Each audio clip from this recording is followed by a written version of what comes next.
میرے دوستو، اگر آپ تجارت کرتے ہیں یا دکان پہ کام کرتے ہیں یا مزدوری کرتے ہیں یا آپ ملازم ہیں، آپ کو جب سیلری ملتی ہے، تنخواہ ملتی ہے، تو اکثر لوگ یہ شکایت کرتے ہیں ہمارے پیسے میں برکت نہیں ہوتی۔ یعنی جب ہمیں تنخواہ ملتی ہے، ہمارے ہاتھ میں آتی ہے، فوراً چلی جاتی ہے، تو ہم کیا کریں؟ ہمارے رزق کے اندر برکت نہیں ہوتی۔ تو آج میں آپ کو ایک ایسا عمل بتلاؤں گا، اگر آپ اس پہ عمل کر لیں انشاءاللہ اللہ آپ کے رزق میں برکت ڈال دیں گے۔ میرے دوستو، یاد رکھیں کہ رزق اصل میں وہی ہے جو برکت والا ہو۔ حضور علیہ السلام نے اسی لیے یہ دعا مانگی ہے، وبارک لی فی رزقی، اے میرے مالک مجھے وہ رزق عطا فرما جو برکت والا ہو۔ تو برکت والی روزی اگر تھوڑی ہو، اس رزق سے زیادہ بہتر ہے جو بے برکتہ ہو۔ تو عمل کیا ہے؟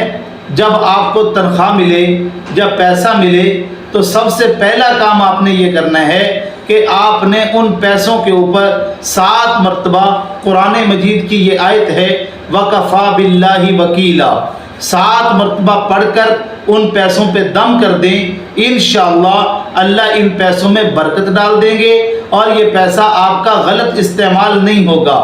اور دوسرا کام آپ نے یہ کرنا ہے کہ جب آپ کسی ادارے میں کام کرتے ہیں، وہ آپ کو سیلری دیتے ہیں، تنخواہ دیتے ہیں، تو ان تنخواہ دینے والوں کو آپ جب وہ تنخواہ دے رہے ہوں تو جزاک اللہ خیرا یہ لفظ بول دیا کریں تنخواہ لیتے وقت، کہ اللہ پاک آپ کو اس کا بدلہ عطا فرمائے، آپ کو جزائے خیر عطا فرمائے۔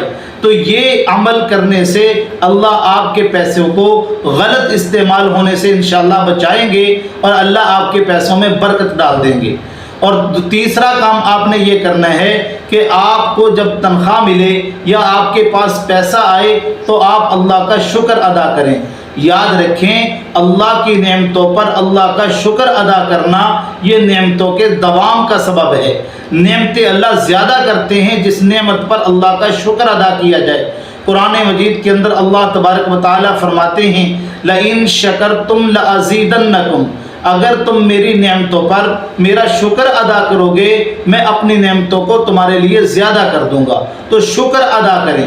اور چوتھا عمل عام طور پہ آپ نے جو کرنا ہے، یہ اکثر گھروں کے اندر کچن میں عورتیں ان چیزوں میں احتیاط نہیں کرتی، عورتیں زیادہ بے احتیاطی سے کام لیتی ہیں۔ جب آپ کھانا کھا رہے ہوں، کھانا کھانے کے بعد یا کچن کے اندر روٹی کے چھوٹے چھوٹے ٹکڑے وہ زمین پہ پڑے ہوتے ہیں یا کھانے والی کوئی چیز زمین پہ گر جاتی ہے، تو ان کو آپ جب گریں اٹھا لیں۔ یہ اللہ کی نعمت کی قدردانی ہے، وہ پاؤں کے نیچے نہ آئیں۔ اگر ان ٹکڑوں کے اندر بے احتیاطی کریں گے تو اندر بے برکتی آتی ہے۔ جس گھر کے اندر یہ روٹی کے چھوٹے چھوٹے ٹکڑوں کے بارے میں احتیاط نہیں کیا جاتا، تو اس لیے جب بھی نیچے آپ کو چیز دیکھیں جو کھانے کے قابل ہو، اللہ کی نعمت ہو، آپ اس کو صاف کریں۔ اگر دل کرے تو کھائیں، نہ دل کرے تو اٹھا کے محفوظ جگہ پہ رکھ دیں اور کسی جانور کو ڈال دیں۔ یہ چند باتیں اگر آپ ان پہ عمل کر لیں گے، اللہ آپ کے گھر کے اندر آپ کے پیسے میں برکتیں عطا فرمائیں گے اور آپ کے رزق کے اندر اللہ وسعت عطا فرمائیں گے۔ اللہ ہمیں عمل کرنے کی توفیق عطا فرمائے۔